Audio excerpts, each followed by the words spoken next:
بسم اللہ الرحمن الرحیم۔ فضیلت حضرت امام ابو حنیفہ رحمۃ اللہ علیہ۔ حضرت امام اعظم ابو حنیفہ رحمۃ اللہ علیہ عابد اور زاہد اور عارف اور خائف تھے۔ ریاضت و مجاہدہ، خلوت، مشاہدہ ان کا خارج از بیان ہے۔ ان کے حوالے عبادت کا تو یہ حال ہے کہ حماد بن سلیمان کہتے ہیں کہ وہ تمام رات عبادت الہی میں مصروف رہا کرتے تھے۔ ایک روایت میں ہے کہ اول نصف شب وہ جاگتے تھے۔ ایک روز راہ میں تشریف لے جا رہے تھے کہ اچانک ایک آدمی نے کہا، یہ شخص تمام رات عبادت الہی کیا کرتے ہیں، بعد اس کے وہ تمام رات عبادت کیا کرتے تھے اور فرماتے تھے کہ میں اللہ تعالیٰ سے شرماتا ہوں کہ لوگ میری توصیف بیان کریں جو مجھ میں نہ ہو۔ اور ان کے حوال زید کی یہ کیفیت تھی کہ ایک روایت ہے ربیع بن عاصم سے کہ بلایا میرے تئیں یزید بن عمر بن میسرہ نے، پس میں ابو حنیفہ کو لے گیا۔ پس یزید بن میسرہ ان کو بیت المال سونپنے لگے، لیکن ابو حنیفہ نے انکار کیا۔ اس شخص نے تقریباً 20 چابک مارے۔ پس آپ نظر کریں کہ کس طرح وہ ولایت سے بھاگے، اور چند اصحاب رسول خدا صلی اللہ علیہ وآلہ وسلم کو آپ نے دیکھا۔ چنانچہ انس بن مالک اور جابر بن عبداللہ اور واصلہ بن الاسقا سے نقل ہے کہ عبداللہ بن مبارک کے روبرو کسی نے ابو حنیفہ کو برائی کے ساتھ ذکر کیا۔ اس وقت عبداللہ بن مبارک نے کہا کہ تم ذکر ایسے شخص کا کرتے ہو کہ تمام دنیا اس کی طرف متوجہ ہے اور وہ شخص دنیا سے بھاگتا ہے۔ حضرت امام اعظم ابو حنیفہ رحمۃ اللہ علیہ جب روضہ مقدس مطہر پر جناب رسول خدا صلی اللہ علیہ وآلہ وسلم کے حاضر ہوئے تو آپ نے سب سے پہلے کہا، السلام علیکم یا سید المرسلین، اور آپ جو رب سے بھی مشرف ہوئے اور آواز آئی کہ وعلیکم السلام یا امام المسلمین۔ محمد بن شجاع سے ایک روایت ہے کہ امیر المومنین ابو جعفر عباسی نے 10,000 درہم حضرت ابو حنیفہ کے پاس بھیجے۔ ان کو لے کر اپنے بیٹے سے کہا، تم ان درہموں کو رکھ چھوڑو اور جب میں مر جاؤں تو یہ درہم واپس کر دینا اور ان سے کہنا کہ یہ وہی تمہاری ودیعت ہے جو آپ نے حضرت ابو حنیفہ کے پاس چھوڑی تھی۔ ایک روایت میں ہے کہ ان کو خلیفہ نے ولایت قضا دینے کے واسطے بلایا تو آپ نے فرمایا کہ میں لائق قضا کے نہیں ہوں۔ اس نے پوچھا، آپ نے یہ کس واسطے فرمایا؟ تو آپ نے اس سے کہا، اگر یہ بات میری سچی ہے تو میں قضا کی صلاحیت نہیں رکھتا، اور اگر یہ سچ نہیں تو جھوٹا بھی قاضی ہونے کے لائق نہیں ہوتا۔ ایک روایت شریک تخفی سے ہے کہ امام ابو حنیفہ رحمۃ اللہ علیہ کثیر السکوت تھے اور بہت کم سخن فرمایا کرتے تھے، لیکن جب زیادہ ضروریات ہوتی تو آپ گفتگو فرمایا کرتے، ورنہ خاموش اور سکوت فرمایا کرتے۔ فضیلت حضرت امام شافعی رحمۃ اللہ علیہ۔ حضرت امام شافعی رحمۃ اللہ علیہ کی ذکر عبادت ان کا یہ تھا کہ رات کو وہ 3 حصوں میں تقسیم کرتے تھے۔ ایک حصہ میں علم و تدریس کی تکرار وغیرہ رہتی تھی اور ایک ثلث میں نماز پڑھتے تھے اور ایک ثلث میں آپ آرام کیا کرتے تھے۔ اور حضرت ربی سے ایک روایت ہے کہ حضرت امام شافعی رمضان المبارک میں 7 قرآن مجید ختم کیا کرتے تھے، اور یہ 7 مرتبہ کا پڑھنا قرآن مجید کا نماز میں ہوتا تھا۔ حسین ترابی سے ایک روایت ہے کہ میں کئی رات امام شافعی رحمۃ اللہ علیہ کے ساتھ رہا تو میں نے دیکھا وہ بقدر ثلث شب کے نماز پڑھتے تھے، کبھی آپ 50 آیتیں اور کبھی 100 آیتیں پڑھتے تھے، اور جب آپ آیات رحمت پر پہنچتے تو سوال کیا کرتے تھے اللہ تعالیٰ سے اس کی رحمت کا واسطے اپنے اور سب مسلمانوں کے واسطے بھی، اور جب گزرتے آیات عذاب سے تو اس جگہ نجات چاہتے تھے اپنے واسطے بھی اور جمیع مومنین کے واسطے بھی، گویا رجا اور خوف ان کی ذات شریف میں جمع تھا۔ اور فرمایا ہے کہ امام شافعی رحمۃ اللہ علیہ نے 10 برس کی عمر سے کبھی سیر ہو کر کھانا نہیں کھایا، اس واسطے کہ غذا میرے بدن کو ثقل کرتی ہے اور دل کو سخت کرتی ہے اور دینی سمجھ بوجھ کو زائل کرتی ہے اور نیند کو بڑھاتی ہے اور عبادت الہی سے باز رکھتی ہے۔ پس غور کیجئے کہ شکم سیر ہونے میں کتنی خرابیاں فرماتے ہیں اور کم کھانے میں کتنی بڑی حکمتیں مضمر ہیں۔ اور ایک روایت میں ہے کہ حضرت امام شافعی نے کہا کہ نہیں، قسم کھائی میں نے کبھی نہ سچی اور نہ جھوٹی۔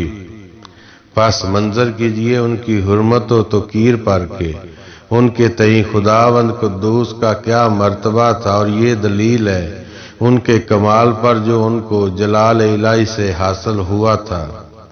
حضرت امام شافعی رحمۃ اللہ علیہ سے کسی نے سوال کیا کہ ایک مسئلہ دریافت کرنے کے واسطے، پس آپ نے اس سے سکوت فرمایا۔ کچھ دیر بعد اس شخص نے ان سے پوچھا کہ آپ جواب کس واسطے نہیں دیتے؟ آپ نے اس سے کہا میں سوچتا ہوں کہ میری فضیلت میرے سکوت میں ہے یا جواب دینے میں، اس بات پر بھی غور کرنا چاہیے آپ کس وجہ سے محافظت زبان کی کیا کرتے تھے، اور سکوت ان کا باعث فضیلت اور طلب ثواب تھا۔ ایک روایت حضرت امام شافعی رحمۃ اللہ علیہ سے ہے کہ ایک حکیم نے دوسرے حکیم کو لکھا جب تجھ کو علم ملا تو اس کو آلودہ مت کر گناہوں کی ظلمت سے، ورنہ تو پل صراط کی طریقی میں حیرت زدہ رہے گا، اور اہل علم کے نور سے گزر جائیں گے۔ امام شافعی رحمۃ اللہ فرماتے ہیں کہ جو شخص دعویٰ جب دنیا اور حب خلائق کا ایک دل میں رکھے تو وہ یقیناً جھوٹا ہے۔ حضرت حمید سے روایت ہے کہ حضرت امام شافعی بعد والیان ملک کے ساتھ یمن کی طرف تشریف لے جاتے تھے، وہاں سے 10,000 درہم لے کر مکے میں تشریف لاتے تھے۔ آپ نے مکے سے باہر استادہ کیا اور شام تک وہ سب درہم تقسیم فرما دیے۔ ایک بار آپ حمام میں تشریف لے گئے اور حمامی کو مال کثیر دے کر تشریف لے گئے، اور ایک روز سواری پر آپ کے ہاتھ سے چابک زمین پر گر پڑا اور ایک شخص نے فوراً اٹھا کر آپ کو دیا۔ آپ نے اس کو اسی وقت 50 دینار کا انعام دیا، اور سخاوت آپ کی بیان تحریر سے باہر ہے، اور یہ سخاوت آپ زید پر دلیل ثابت کرتی ہے، اس واسطے کہ محب دنیا دولت کا امساک کرتا ہے، اور زید و پاک باز دنیا کی تفریق سے اپنے دل کو پاک کرتا ہے۔ اس کی نظر میں دنیا حقیر شے کے مانند ہے، در حقیقت ایسا ہی شخص زاہد و پاک باز ہوتا ہے۔ اور شدت خوف خدا اس درجے پر تھی کہ سفیان بن حنیبہ نے ایک روز حدیث شریف خوف دلانے والی پڑھی، اس کے سنتے ہی حضرت امام شافعی رحمۃ اللہ کو غش آ گیا۔ لوگوں نے سفیان سے عرض کی کہ اس حدیث نے محمد بن ادریس کی جان قبض کی ہے۔ فرمایا اگر سچ ہے تو افضل زمانہ میرا ہے۔ عبداللہ بن محمد سے روایت ہے کہ میں بغداد میں نہر کے کنارے وضو کرتا تھا اور اس وقت امام شافعی عراق سے تشریف لائے اور فرمایا اے غلام پورے طور سے وضو کر اپنا تاکہ اللہ تعالیٰ تیرے عقبہ میں نیکی کرے اور تجھ کو اپنا پسندیدہ بنائے۔ چنانچہ میں نے وضو سے بافراغت ہو کر جلدی سے آپ کے پیچھے گیا، پھر انہوں نے میری طرف التفات کرتے ہوئے فرمایا کہ تجھ کو کچھ حاجت ہے؟ میں نے اس کے جواب میں عرض کیا کیا تم مجھ کو سکھاؤ وہ علم جو اللہ تعالیٰ نے تجھ کو سکھایا۔ حضرت امام شافعی رحمۃ اللہ علیہ نے فرمایا جان لو جو کوئی سچ بولے گا یقیناً سخاوت پائے گا، اور جو کوئی اپنے دین میں ڈرے گا اور ہلاکت سے سلامتی میں رہے گا، اور جس میں یہ 3 خصلتیں ہوں گی اس کا دین کامل ہوگا۔ ایک جو دوسرے کو امر نیک بتائے اور پھر اس پر عمل پیرا ہو، دوسرا وہ جو کار بد سے منع کرے اور آپ بھی اس کار بد سے باز رہے، تیسرے حدود اللہ کی حفاظت کرے، یعنی جو اللہ تعالیٰ نے حدیں شرع میں باندھی ہیں ان سے تجاوز نہ کرے، اور جو دنیا سے زہد اور عاقبت میں راغب رہا اور اللہ تعالیٰ کے نزدیک سچا رہا وہ سخاوت نہ پائے گا۔ کسی نے حضرت امام شافعی سے پوچھا ریا کیا چیز ہے؟ آپ نے فرمایا ریا بذات خود ایک فتنہ ہے کہ خواہش نفسانی نے علماء کے دلوں پر اور ان کی آنکھوں پر گرہ باندھی ہے، اسی وجہ سے وہ نفس کی بدی اور گناہ کا خیال کرتا ہے اور اسی واسطے وہ اپنے اعمال کا ابتاق کرتے ہیں۔ امام شافعی رحمۃ اللہ علیہ نے فرمایا جو شخص اپنے تئیں نگاہ رکھے کہ اس کو علم کوئی نفع نہ دے گا اور جو کوئی علم میں اللہ تعالیٰ کی اطاعت کرے گا تو اس پر اسرار الہی کھلیں گے۔ اور امام غزالی رحمۃ اللہ علیہ نے یہ سب اعمال لکھ کر فرمایا کہ خلوص نیت امام شافعی کی اور بے ریائی ان کی اس درجے پر تھی کہ فرماتے تھے کہ میں دوست رکھتا ہوں کہ لوگ میرے علم سے متمتع ہوں اور میری طرف سے وہ علم منسوب نہ ہو، پس غور کیجئے آفت علم اور طلب شہرت اور اسم سے اس درجہ نفرت تھی کہ سوائے وجہ اللہ کے دوسری طرف التفات ہی نہ تھا۔ اور اسی قسم کی ایک روایت اور بھی ہے کہ امام شافعی رحمۃ اللہ نے فرمایا کہ میں نے کسی علمی بحث میں کبھی تکرار نہیں کی مگر اس وجہ سے تکرار کرتا تھا کہ خطا سے محفوظ ہو جاؤں، اور تمنا یہ ہوتی تھی کہ میں اس نیک کام کے کرنے کی توفیق خداوند قدوس عنایت فرمائے، اور یہ میں چاہتا تھا کہ اس تکرار سے حق ظاہر ہو جائے گا، خواہ میری زبان سے ادا ہو یا دوسرے کی زبان سے۔ اور جو شخص کو بار وقت مناظرے کے حق بات کو مجھ سے قبول کرتا تھا تو اس کی ہیبت میرے دل میں آتی تھی اور میں اس کا معتقد ہوتا تھا، اور جو کوئی مظاہرہ کرتا تھا یعنی واسطے حق چھپانے کے حجتیں کرتا وہ میری نظروں میں حقیر ہو جاتا تھا۔ اور ایک روایت امام احمد بن حنبل رحمۃ اللہ علیہ سے ہے کہ میں 40 برس سے نماز کے بعد امام شافعی کے واسطے دعا مانگتا ہوں، اور ایک روز ان کے بیٹے نے کہا کہ ابا جان امام شافعی کون ہے جس کے واسطے تم ہمیشہ دعا کرتے ہو؟ امام احمد بن حنبل رحمۃ اللہ علیہ نے فرمایا اے بیٹے میرے وہ امام شافعی رحمۃ اللہ علیہ دنیا کا استاد تھا اور اس کے علم میں عافیت خلق ہر وقت موجزن رہتی تھی، مگر امام شافعی کی سنت اس کی گرہ پر ہوگی، حالانکہ امام احمد بن حنبل بذات خود 3 لاکھ حدیث کے حافظ تھے، اور باوجود ان فضائل کے پھر بھی امام شافعی کے شاگرد ہوئے۔ میں نے تو نہایت مختصر حوالے امام شافعی لکھا ہے، ورنہ مناقب شافعی کثیر ہیں۔ فضیلت امام مالک رحمۃ اللہ علیہ۔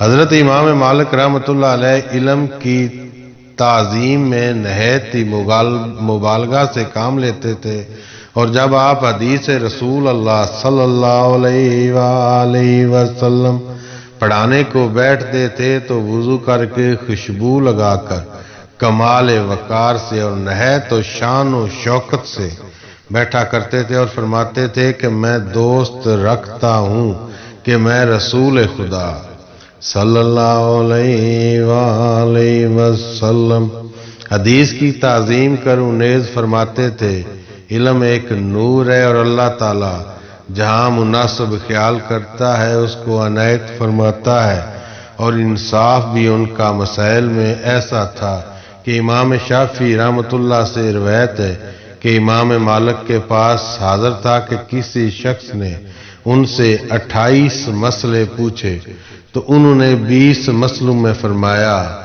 لا آوری، یعنی میں نہیں جانتا۔ جس شخص کو لہیت نہیں ہوتی اس کا نفس کب قبول کرتا ہے جو اقرار کرے کہ میں نہیں جانتا۔ اس واسطے فرمایا امام شافعی رحمۃ اللہ علیہ نے کہ جس وقت ذکر کیا جائے علماء کا، پس امام مالک ان میں مانند نجم کے ہے، اور نہیں کہ کسی کا احسان مجھ پر زیادہ امام مالک سے، اور زید بھی ان کا اس درجے پر تھا کہ امیر المومنین مہدی نے ان سے پوچھا تمہارا گھر اپنا ہے؟ فرمایا نہیں، لیکن میں نے ربی عبد الرحمن سے سنا ہے کہ فرماتے تھے کہ نسبت آدمی کی اس کا گھر ہے۔ ہارون الرشید نے پوچھا تمہارا گھر اپنا ہے؟ فرمایا نہیں، پس اس نے ان کو 1000 دینار دیے اور فرمایا اس سے گھر خریدو، لیکن امام مالک نے وہ دینار خرچ نہ کیے، ویسے ہی رکھ دیے۔ جب ہارون الرشید نے ارادہ مدینے سے جانے کا کیا تب امام مالک سے کہا تم ہمارے ساتھ چلو، میں لوگوں سے تمہاری کتائب و تا پر عمل کراؤں گا، جس طرح کہ حضرت غنی اپنے صحیح کرائے قرآن مجید پر عمل کرایا اور دوسروں کے لکھے ہوئے موقوف کر دیے۔ حضرت امام مالک رحمۃ اللہ نے کہا موطا پر عمل کروانے کی کوئی سبیل نہیں، اس واسطے کہ اصحاب رسول اللہ صلی اللہ علیہ وآلہ وسلم کے ملکوں میں متفرق ہوئے، اور انہوں نے احادیث رسول اللہ صلی اللہ علیہ وآلہ وسلم کی خدمات میں بھرپور حصہ لیا، اور تمام اہل شہر کے پاس علم موجود ہے، اور رسول خدا صلی اللہ علیہ وآلہ وسلم نے فرمایا کہ مدینہ بہتر ہے واسطے لوگوں کے اگر وہ جانیں اس کی قدر و منزلت کو، اور مدینہ میں یہ خاصیت ہے کہ آدمی کی خباثت کو ایسا نکالتا ہے جیسے بھٹی میں لوہے کا میل نکل جاتا ہے، اور جو آپ کے دینار ہیں سو وہ حاضر خدمت ہیں، اگر مزاج چاہے تو اس کو لے جاؤ یا پھر اس کو چھوڑ جاؤ، یعنی تو مدینہ منورہ کی مفارقت مجھ کو تکلیف دیتا ہے۔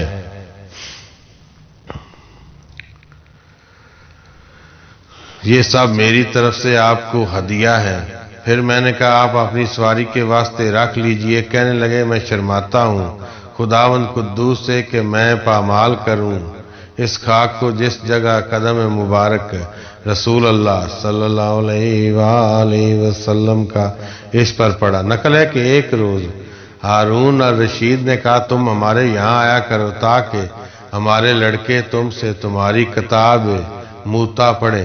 یہ سن کر حضرت امام مالک رحمۃ اللہ نے کہا آذ اللہ العملی، یعنی یہ علم تمہارے گھر سے نکلا ہے، بس اگر تم عزت دو گے تو عزیز ہوگا اور تم ذلت دو گے تو ذلیل ہوگا، اور علم آپ کا کسی کے پاس نہیں جاتا بلکہ علم کے پاس سب آتے ہیں۔ یہ سن کر ہارون رشید نے کہا آپ سچ کہتے ہیں۔ پھر اپنے بیٹوں سے کہا کل سے تم بھی مسجد میں دیگر لوگوں کی طرح جایا کرو۔ فضیلت حضرت امام احمد بن حنبل رحمۃ اللہ علیہ۔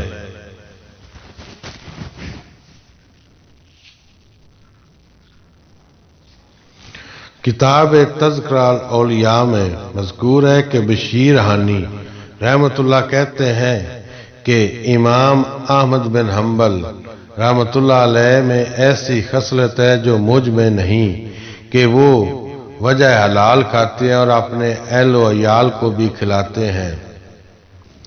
سری سکتی رحمۃ اللہ سے مروی ہے کہ حاکم کوفہ کو ورگلا کر امام احمد بن حنبل رحمۃ اللہ کو پکڑوا دیا تاکہ ان سے قرآن مجید کو مخلوق کہلوائیں۔ چنانچہ امام مصوف رحمۃ اللہ کے ہاتھ پاؤں باندھ کر 1000 تازیانے مارے تاکہ وہ اس ناقابل برداشت کو دیکھ کر قرآن مجید کو مخلوق کہیں، لیکن انہوں نے ہمیشہ اور ہر وقت یہی کہا کہ قرآن مجید مخلوق نہیں ہے، میں کس طرح اس کی خدا کی مخلوق کہوں۔ اس حالت میں آپ کا ازار بند کھل گیا، ہاتھ تو بندھے ہوئے تھے مگر غیب سے ایک ہاتھ پیدا ہوا اور اس نے آپ کا ازار بند باندھ دیا۔ جب یہ حال کرامت دیکھا تو پھر آپ کو چھوڑ دیا۔ کہتے ہیں کہ اسی ضرب شدید کی وجہ سے اور اسی صدمہ سے آپ کی وفات ہوئی۔ نقل ہے کہ حضرت امام احمد بن حنبل کسی نہر میں وضو کرتے تھے اور دوسرا شخص بھی اس سے وضو کرتا تھا۔ اس شخص نے اپنے جی میں کہا شاید امام احمد بن حنبل کو یہاں میرے وضو کرنے سے کراہت آتی ہے، اس لیے اٹھ کر امام احمد بن حنبل کے قریب زیر دست بیٹھ کر اپنا وضو کیا۔ جب وہ مر گیا تو کسی نے خواب میں دیکھا کہ پوچھا کہ اللہ تعالیٰ نے تجھ سے کیسا سلوک کیا؟ اس نے کہا اے یار، کوئی سبب میری نجات کا نہ تھا، بس یہی ایک روز میں نے احمد بن حنبل کی حرکتوں اور دفاعی کرائیت کے باعث زیر دست بیٹھ کر وضو کیا، وہی سبب میری رستگاری کا ہوا۔ کہتے ہیں کہ آپ بغداد میں رہتے تھے مگر آپ نے روئے بغداد کی کبھی نہ کھائی روٹی کو، اس واسطے کہ بغداد کو امیر المومنین حضرت عمر رضی اللہ تعالیٰ عنہ نے غازیوں کے واسطے وقف کیا تھا۔ آپ ہر روز موصل سے روٹی منگا کر کھاتے تھے۔ ایک بیٹا ان کا جس کا نام صالح تھا، وہ 1 سال اصفہان میں قاضی کے عہدے پر رہا۔ وزید و اصلاح و راستہ اور تقوی و صلاح پہ راستہ سیم الدائر قیم اللیل تھے۔ ایک دن اپنے سامنے روٹی رکھی ہوئی دیکھ کر امام احمد بن حنبل رحمۃ اللہ علیہ نے فرمایا کہ آج کی روٹی روز جینی نہیں ہے، اس کا کیا سبب ہے؟ اجنبی ہے کیونکہ روٹی کی وضع بدلی ہوئی ہے۔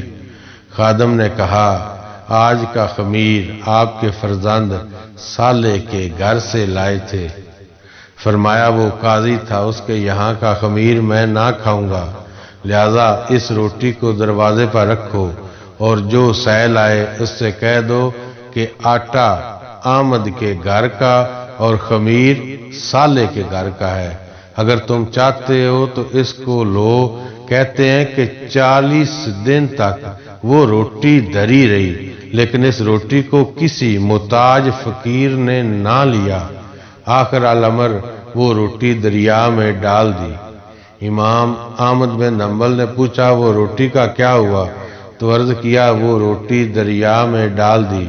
چنانچہ احمد بن حنبل رحمۃ اللہ علیہ نے اس وقت سے اس دریا کی مچھلی بھی نہ کھائی۔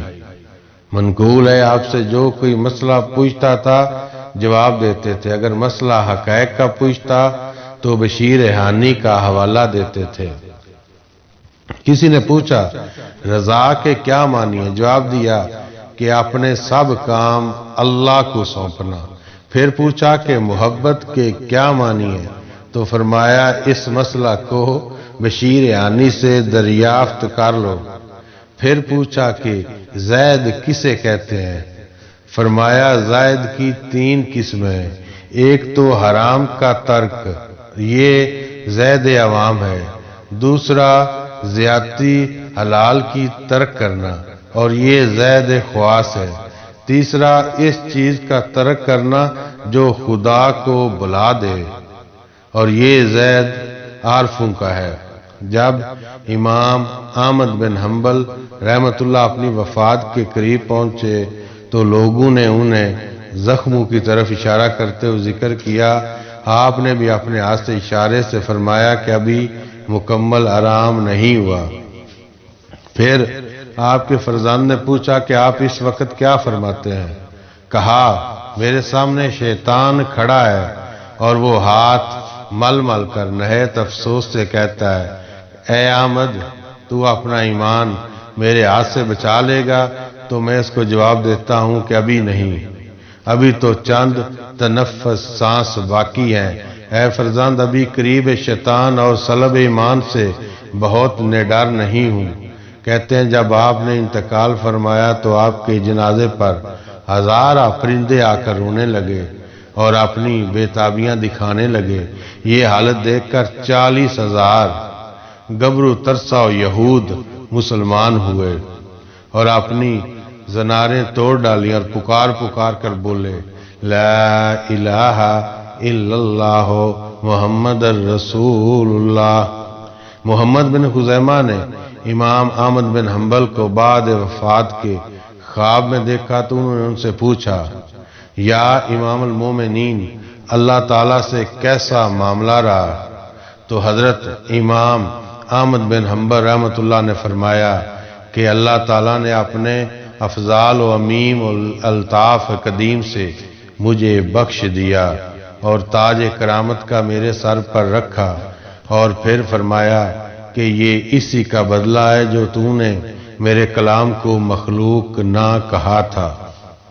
امام احمد بن حنبل کے مذہب کے لوگ کم تھے، لیکن ان کے درہ اور زید کے احوال مشہور ہیں، اور کیمیائے سعادت اور احیاء العلوم ان کی خوبی اور کمال سے بھری ہوئی ہے۔